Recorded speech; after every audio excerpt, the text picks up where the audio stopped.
Hello and welcome back to Highway to Hoover. Not Highway to Hoover, Weekend Waypoints. Got my intros mixed up there. Welcome back to Weekend Waypoints, production of SEC Extra over at d1baseball.com. I'm your host, Joe Healy. I'm going to take you through the semifinal round of the SEC tournament, get you ready for today's final, which starts here in about 2.5 hours. They moved it up because of the possibility of some rain in Hoover later in the day. And as it is, there might be some raindrops during the SEC tournament final, but we shall see.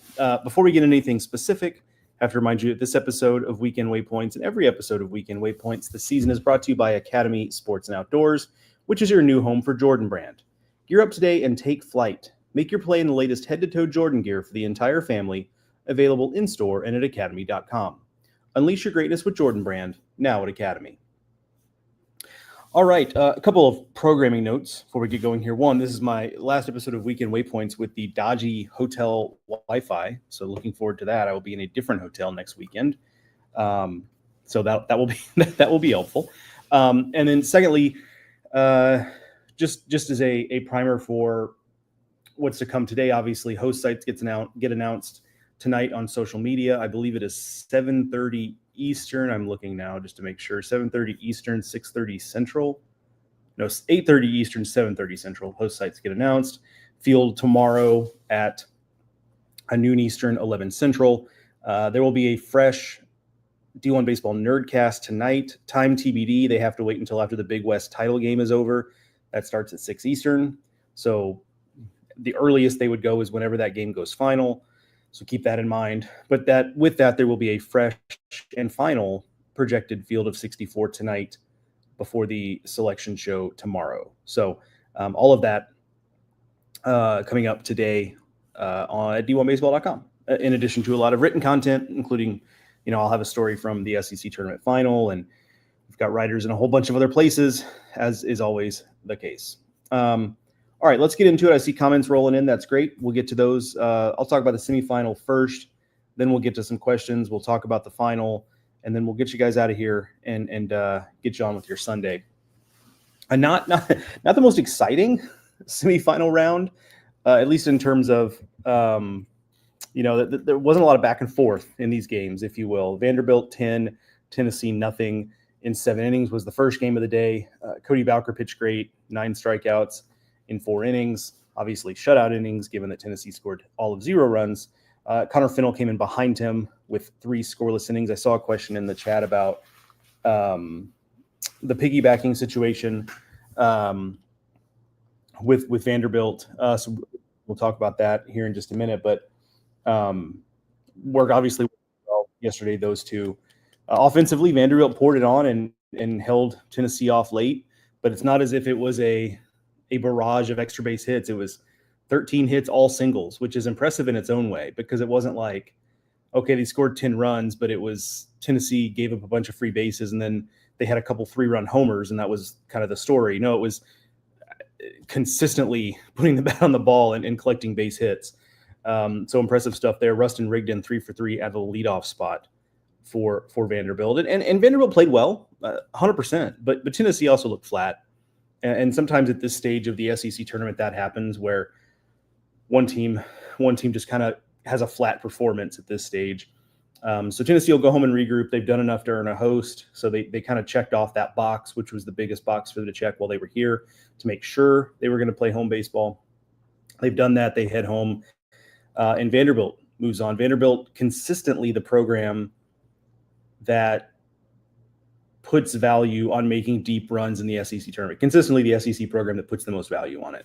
They give voice to that. I'm not just saying that based on results. I'm saying it based on Tim Corbin saying, hey, the SEC tournament is important for our program, and competing well in the SEC tournament is important for our program. So they obviously, the performances matches with that. So congrats to the Commodores. And then in the second game of the day, Ole Miss 2, LSU 0. Both teams pitched well. LSU pitching struck out 14. Jaden Newt got the start there, struck out 14. Only one of those 2 runs were earned. Gave up just 3 hits to Ole Miss. Ole Miss, meanwhile, obviously a shutout, struck out 8, only gave up 2 hits. Cade Townsend, the freshman, 4 2/3 scoreless innings in his start. A really good step forward from him, really positive stuff. Probably a guy now that is going to get a little bit better opportunity come regional weekend or super regionals or what have you if Ole Miss goes that far, just based on that performance today. And if he got that start in part because Mason Nichols is dealing with an oblique injury, and oblique injuries can be tricky because the oblique is, as a core muscle, is connected to so much of a pitcher's movement. So if that is tender, continues to be tender, or if it lingers or it's re-aggravate, whatever, with Mason Nichols, Cade Townsend has proven that if he needs to step in, that he could get the job done. And it was kind of offensively for LSU, talk about Tennessee being a little flat, LSU as well. I mean, LSU pitched well, but the offense came out really flat. But again, I think that's a team that's done enough to be a top 8 in their case. So headed home a couple days to kind of regroup before starting practice and getting ready to play some home games in the box next weekend. Big hit here was Will Furniss, first inning solo homer. We didn't know it then, but that was enough. Ole Miss would add another run later, but that solo home run would have been enough, as it turns out. So that sets up a final between Vanderbilt and Ole Miss. With Connor Fennell having already pitched, you have to assume it's Austin Nye on the mound for Vanderbilt. Been their midweek starter most of the year. Have to assume it'll be a staff day for Ole Miss because Nichols isn't on the roster. Townsend was one of the other guys that had started some games. Otherwise, it's just a bunch of guys who have started a game here or there. So have to assume, like I said, it's a staff day for Ole Miss. And the question for me is, can the Vanderbilt bats stay hot? They've swung the bat pretty well here, and it's been a different Vanderbilt offense over the last month to 6 weeks.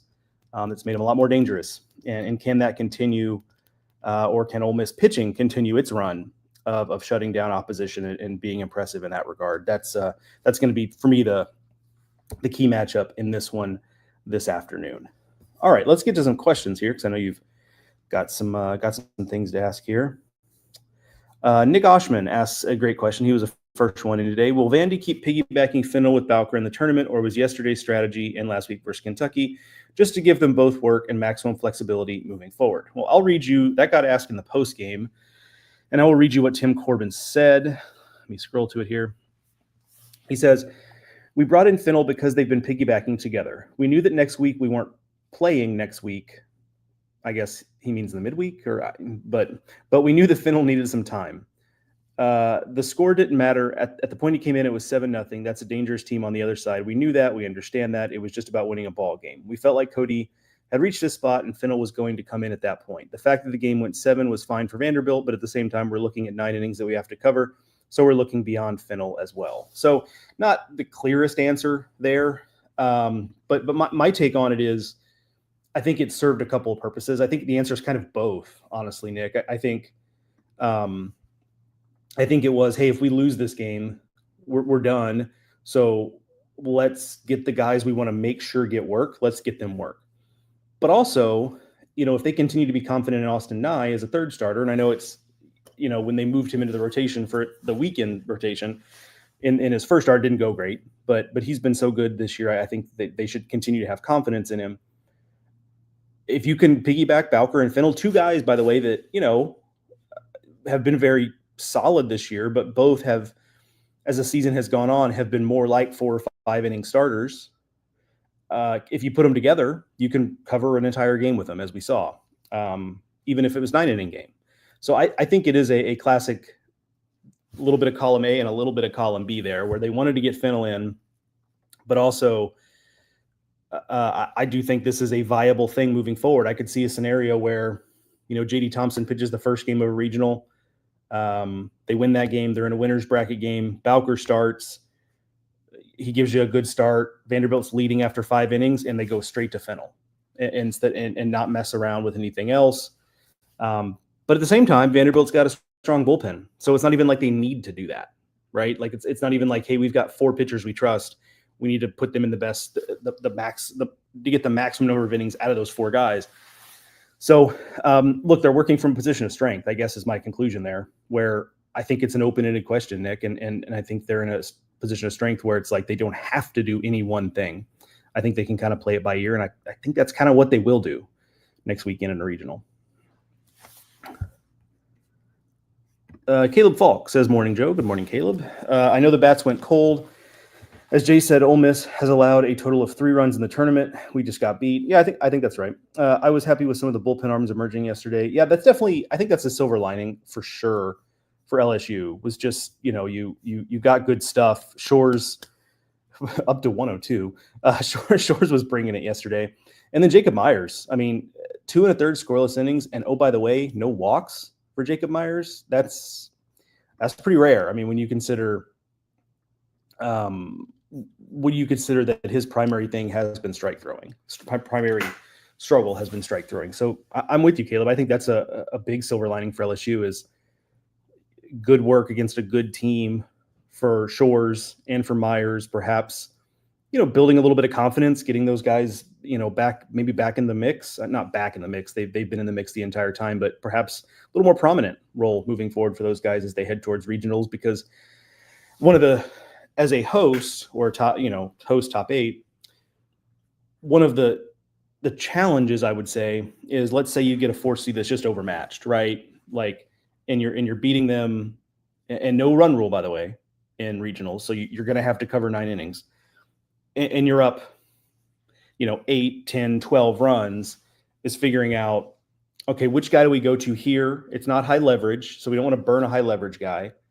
But you also don't want someone who's going to set the stadium on fire to where we're eventually going to have to bring in a high leverage guy, and then you've burned 2 pitchers, right? When you could have just done the one, right? So that is a different little challenge pitching wise. And I think that this performance yesterday for the LSU bullpen kind of helps maybe clarify some of that stuff for them and give them some more options.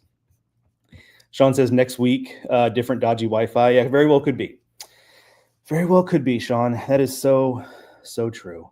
Jeremy Scott says, looking forward to being in Hoover for the championship game today. Hope the weather holds off. Yeah, me too, Jeremy. As I look out my window here, pretty good. I mean, we're still a couple hours out, obviously, but it looks fairly clear. I mean, I guess it'd be bad news if it didn't. Moving the game up would not have been effective if it would look bad out now. But yes, I will agree. Because, the other thing is, like, there's not going to be a lot of patience. Just given that, both of these teams obviously have already secured, they already know their postseason fate, right? They're going to be playing at home next weekend. There's not going to be a lot of patience for sitting around for hours long rain delays. Now, they want to get the game in. So they, and the league obviously is going to be very motivated to get the game in, but you just wonder how much folks are going to be willing to sit around at the ballpark to wait out rain delays. And it doesn't look like it's anything that serious today, but something to think about though, if we do go into a delay, that, how long are they going to be willing to do that? Sip of water. And no, this water is not tainted. Got a little vitamin C stuff in there. It's a busy time of year. Got to protect the immune system, folks. Got to do what you got to do. Sean Miller says, James said you gave Carolina a 3 seed yesterday, so today you give my Ags a 2 seed, right? Yeah, sure. Let's do that. 2 seed, 3 seed, and then we'll put in Mizzou as a 4 somewhere. We'll send Mizzou somewhere as a 4. Congratulations, everybody there. Nicholas Doherty says, morning, Joe. Good morning, Nicholas. Kentucky being last 4 in as of now, I think that is true. Last night's projection, the guys had them as last 4 in. Do you think they're safe? Yes. But today you need, let me pull the scoreboard up. Let me give you actual information as opposed to just like off the cuff information here. Bear with me. Should have some hold music here. You should root for East Tennessee State in the SoCon because they have won a bunch of games lately and their RPI is up to 42, which puts them on the bubble. So you can not have to sweat that out if East Tennessee State wins it. Similar thing with Western Kentucky. I think Western Kentucky is, let's see, they're 43 in RPI. So again, same thing. They're playing Jacksonville State. If Western Kentucky loses that game, I don't think they're going to get an at-large. That's just Joe's off-the-cuff opinion. But to be safe, I would root for Western Kentucky. UCLA to win the Big Ten. If Nebraska wins that game, that's a stolen bid. And I think that's it. Yeah. So if you're Kentucky or just a fan of or someone who wants to see a different bubble team get in, You're rooting for UCLA, you're rooting for Western Kentucky, and you're rooting for East Tennessee State. So there you go. That sets the table for you. But yeah, they were last four in, but I do think they're safe because I can't imagine all three of those going the wrong way for Kentucky. Now, I'll always give the caveat. I am not, and we are not the committee. We don't know what they'll do. There's always a curveball. I don't think it'll be Kentucky being left out. I'm confident they're safe, but there's always that chance, right? You just never know. All right. Jeremy Scott says, with a stolen bid in CUSA, and that's Western Kentucky and Jacksonville State. Guaranteed second bid there. What bubble team will it hurt? Well, according to the field they did last night, Virginia and Xavier were the two teams that it hurt. They were both in the previous one.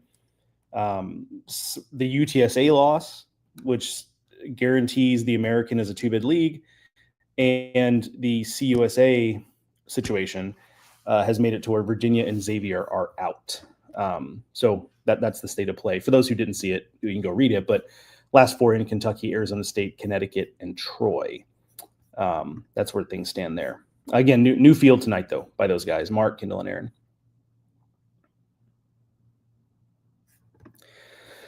Randy Etheridge I keep hearing several SEC teams saying Texas has a weak team, and as a Horn, I agree our roster isn't top SEC level yet, but doesn't that make what Schloss did more impressive? 100%. I mean, that's always been the most impressive thing for me about this Texas season is they won the SEC with a roster that is not the most talented roster in the SEC, and I mean, it's probably top 5 or 6 most talented, but like it is not the most talented roster in the league.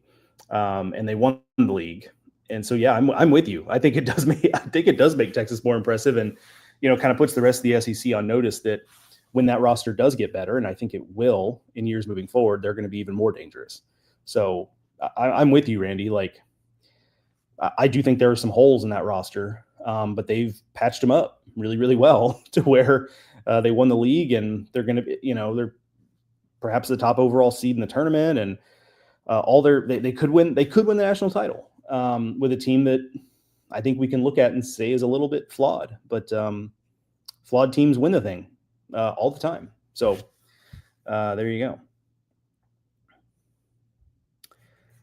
Let's see. Austin Larroquette says, I didn't mind if LSU, and good morning, Austin. I didn't mind if LSU lost yesterday and kind of wanted them to lose and head home, but the way they're swinging the bat right now is just awful. Yeah, I mean, that's the thing for LSU is like, would one more game have maybe heated the bats up a little bit? And we don't know. We'll never know the answer to that. But that would have been the thing that if you're an LSU fan, you would have wanted to see is could one more game maybe get the bats going a little bit?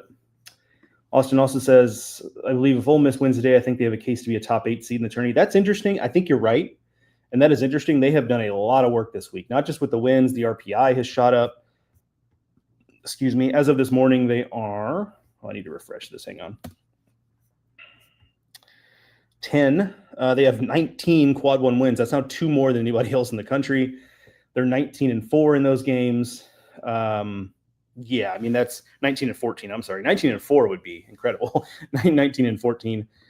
Yeah, they do have a real case as a top 8 if they win the tournament. That'll be really interesting. And I think there's a spot there for the taking. In the projection last night, Coastal was a top 8, and I like Coastal's team a lot. I saw them this week at the Sun Belt tournament. I think they're a very good team. I think they could be an Omaha team, but they have them as they're they're top 8 that's susceptible to getting bumped because their resume, it's a Sun Belt resume, right? They just don't play as many high-end games as SEC teams do, and that sucks for them. And I think if they were in the SEC, they'd compete just fine. That's how good I think that team is, but they didn't. So I do think they are susceptible to being bumped by somebody, and if Ole Miss wins today, I think that could be the Rebels. Nick asks, and thanks for the kind words there, Nick. Do you think with all the SEC hosts, the committee will try to avoid scheduling regular season SEC series rematches in the super regionals, or will they play into rivalries? I think it's actually neither, Nick, to be honest with you. Like I said this on radio earlier this week in Nashville, actually, I think it was, that there's so many, they call them bracketing principles involved in who goes where and what have you, that oftentimes where a team goes, that was like kind of the only option, because they try to avoid in regionals, they try to avoid, obviously you can't be in the same regional as someone from your conference, but they try to avoid teams that played in the regular season. They try to avoid repeat matchups. They try to obviously make it to where it can be a bus trip instead of a plane trip. And so there's that, but then also in terms of like, who's across from each other, who's the 9 and who's the 8. They try to seed those based on resume. And then there was a time, I don't know, 5-7 years ago, maybe 10, maybe longer than I realized, they used to just seed 1 through 8. And then 9 through 16 was just usually organized by geography. So if Florida State was a top 8 and Florida was hosting somewhere on the other side, you could almost bank on those two teams being across from each other, regardless of how good Florida was or wasn't. That used to be how it works. Now, because they seed 1 through 16, they should at least just be ranking them based on resume, 1 through 16. And if that means, and when you have as many hosts as the SEC, it's almost inevitable. You're going to have SEC on SEC super regionals. They happen pretty much every year at this point. So I think it's just kind of unavoidable. If the committee's doing its job and ranking 1 through 16 based on strength, it's just going to fall wherever it falls. Now, personally, I personally would like more different matchups, because I like to see teams face off that don't normally play and all that stuff. And but that sometimes that's just unavoidable with the way it gets seeded. Jeremy says, will Troy get in? They're right there. Honestly, they're if a stolen bid happens today in one of the leagues I talked about, it could be Troy that ends up on the wrong end of that. Brings me no pleasure to say that. I think they're a fun team. I think they could be a dangerous team at a regional. I don't think they have the pitching to win a regional, but I think they have a very strong case. They scheduled well. They went out and challenged themselves on the road in non-conference, even though being where they are, they could have stayed at home for non-conference. So, but I do fear I do fear for Troy that if there is a stolen bid today somewhere, that it could be them on the wrong end of it. But we'll see.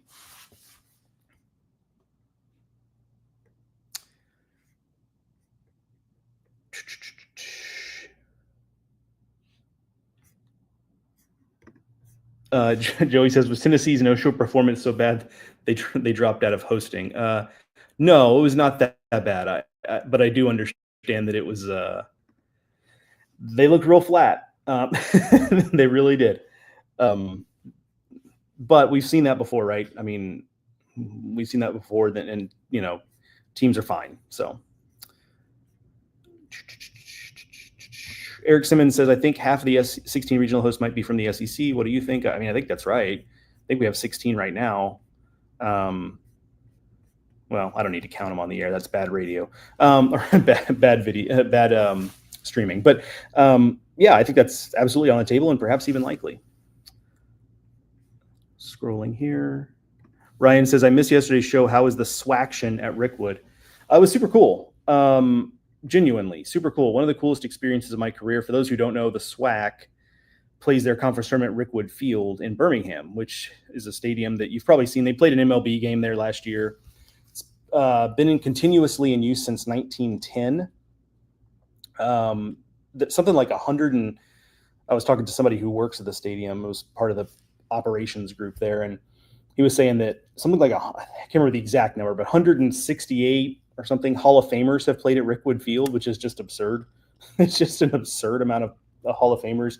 Ty Cobb, Ruth, Satchel Paige, Jackie Robinson. Was the home of the Birmingham Barons, the Birmingham Black Barons of the Negro Leagues. They've got a museum on site. So if you're someone who comes to Hoover, they have a 5-year deal the SWAC does with Rickwood. So if you're someone who comes to Hoover, and your team's got a night game one day, go to Rickwood during the day. It's about a 20-minute drive from Hoover into town.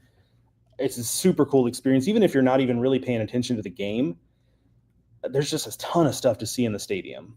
And so it was a great experience. I wrote about it. You can see that piece on the site. But it was just, kind of a goosebumps thing. You walk in there and you think about all the people who have, it sounds hokey, but you think about all the people who've stood on that same soil, right?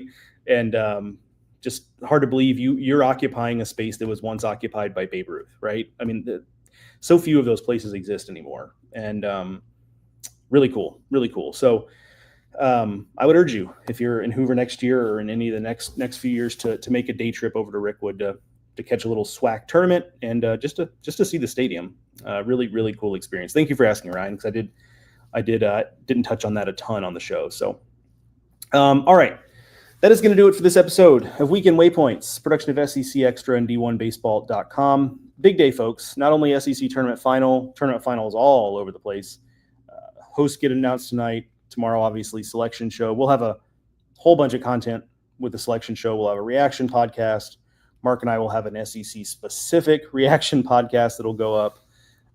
Then we'll start previewing them, and off we go. So busy week, but probably our favorite week collectively of the season here at D1 Baseball. Thanks to Academy Sports and Outdoors for sponsoring this and every Weekend Waypoints. Thank you guys for joining me live and for all of your questions and comments. I will talk to you again next Friday morning as we preview regionals. Folks, the NCAA tournament is basically here. Excited for that. Enjoy the baseball today. I'll talk to y'all then.